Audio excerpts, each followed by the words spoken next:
In my 10 years of reviewing TVs, I have to say, this is the most complicated TV I've experienced. But is that actually a good thing?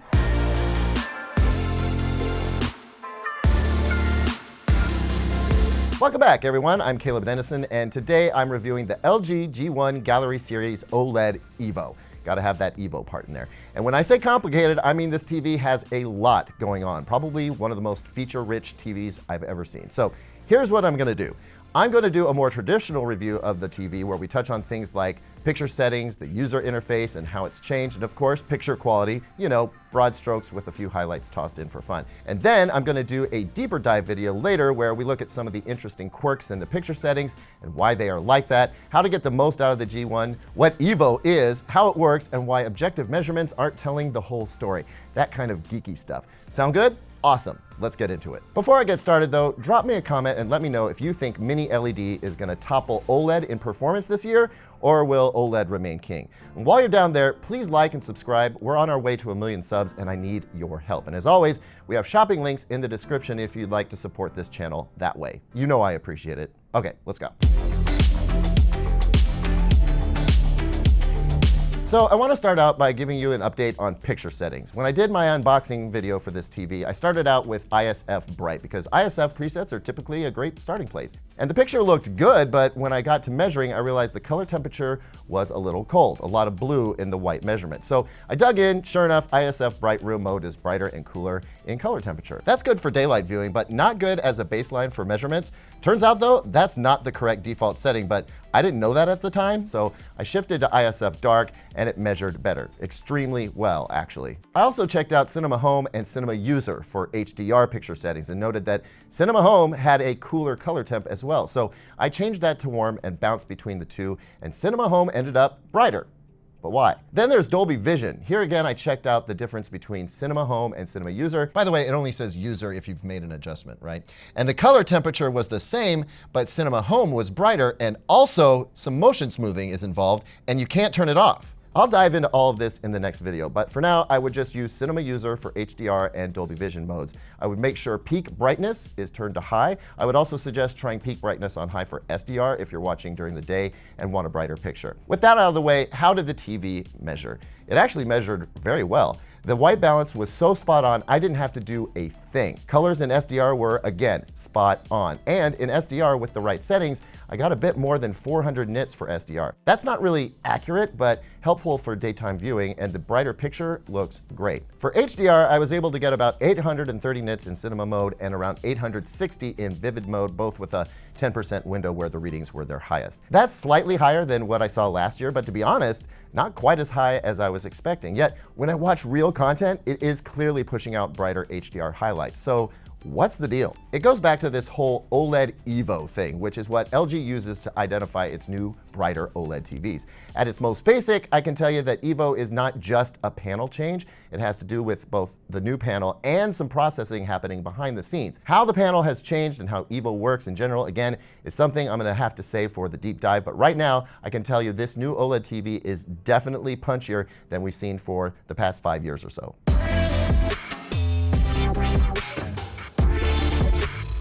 Now let's chat about this new remote really quick. I like the redesign. It's more comfortable in my hand, and there's a couple of little changes, like we now have a little NFC spot here for tap to pair for some cool features that work with your phone. Also, there are now dedicated buttons for Google Assistant and Amazon's A-Person, so having all that built in is great. There's still a mic button up top though, and that's for accessing LG's AI Assistant for doing things like searching for content, changing channels, and adjusting volume. Actually, LG AI can do a lot more than it could before, but I'm gonna show you all this nifty stuff in the deep dive video. A quick word on WebOS. I've been using it for over a week now, and for the most part, I like it. It's way easier on the eyes, and I like that my inputs and home dashboard are just under the app list. You can still arrange the apps the way you want or have the system arrange them for you based on frequency of use. There's free content, YouTube, Apple TV, all right here. Kind of reminds me of Google TV in some ways, but one disappointment is that there is no HBO Max. Now, I'm not going to beat up LG over this. I'm pretty sure it isn't here due to an exclusivity agreement with another TV manufacturer, and hopefully that ends soon, because I know LG will bring HBO Max to WebOS as soon as it can. But not having it now means the only way you're watching HBO Max on this TV is to use AirPlay 2 and an iOS device, or buy another streaming device. And I'd recommend a Chromecast with Google TV if you're going to go that route. Now, a quick note on a few AI features LG has improved and implemented. If you navigate to General and select AI Service, you'll notice this AI Picture Pro option. This feature analyzes the content on a scene-by-scene basis and optimizes it. I'll explain how in the next video, but for now I can say, give it a shot. It worked really well for me, especially in cleaning up some streaming content on YouTube. As for AI Sound Pro, well, let's talk about sound quality. First off, LG provides this AI acoustic tuning feature, which I tried out. You point your remote at the TV like you normally would. It plays some sounds for about 8 seconds, then does some tuning, and you can bounce back and forth between the before and after to decide if you like it. In this room, it worked well, so I'm using it, but try it for yourself and see if you do as well. AI Sound Pro attempts to create a virtual Dolby Atmos 5.1.2 sound, and I didn't care for it much. That's because I don't tend to like virtual surround sound in general, and especially in TVs, but make your own choice. Sound on this TV without the virtual surround sound sounds very good though. It's got a decent amount of bass, dialogue clarity is solid, and it offers some surprisingly good stereo separation. Frankly, there are very few TVs that compete in the sound quality department, so if you really can't do a soundbar or some other home theater system, know the TV isn't going to let you down.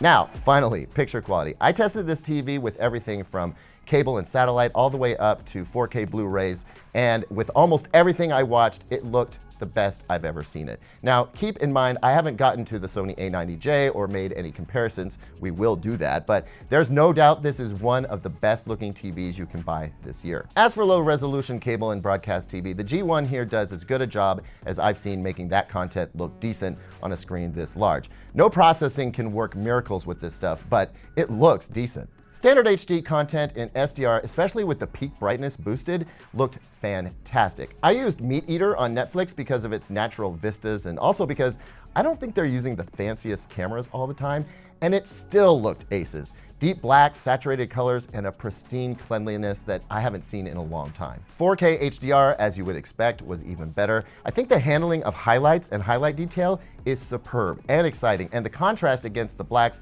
is once again stunning. I'm getting those OLED vibes I've always loved, but with more pizzazz. Colors are vibrant, perhaps a little less accurate in HDR than SDR, but barely visibly so. And the images are just so clean, even with streaming content. The Disney Plus launch screen and Marvel Universe intro will show a lot of banding on lesser TVs. And even with some of the processing set to low, banding is virtually eliminated on the G1. Now, that processing can't work miracles on really trashy YouTube content, for instance, but for the vast majority of what I watched, the images were just, again, so pristine. I mean, I'm seriously impressed. Now, I am, right now at least, running into some issues with Dolby Vision content. Let's take the opening fight sequence between the Kree and the Skrull on Captain Marvel here. I'll pause, and it may be tough to see on camera, but there is very little detail to the characters' faces.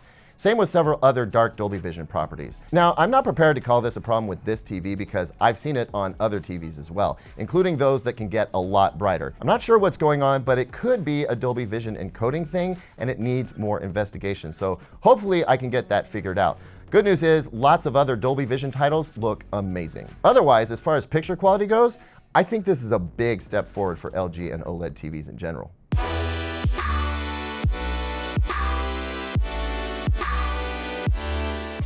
Now for gaming. From what I've experienced so far, it is excellent. No raised blacks with VRR, exceptionally smooth gameplay, very responsive screen, no screen tearing, no smearing or blur, and it supports G-Sync and FreeSync Premium as well. All in all, an awesome companion to a next-gen console or gaming PC. I think what I like most this year though is this Game Optimizer dashboard, which lets you access a bunch of gaming-related settings to make for the best experience. There's even a genre optimization that optimizes picture quality for specific game types. Like, we pick first-person shooter, and it'll lift the blacks just a touch to get more brightness in dark scenes.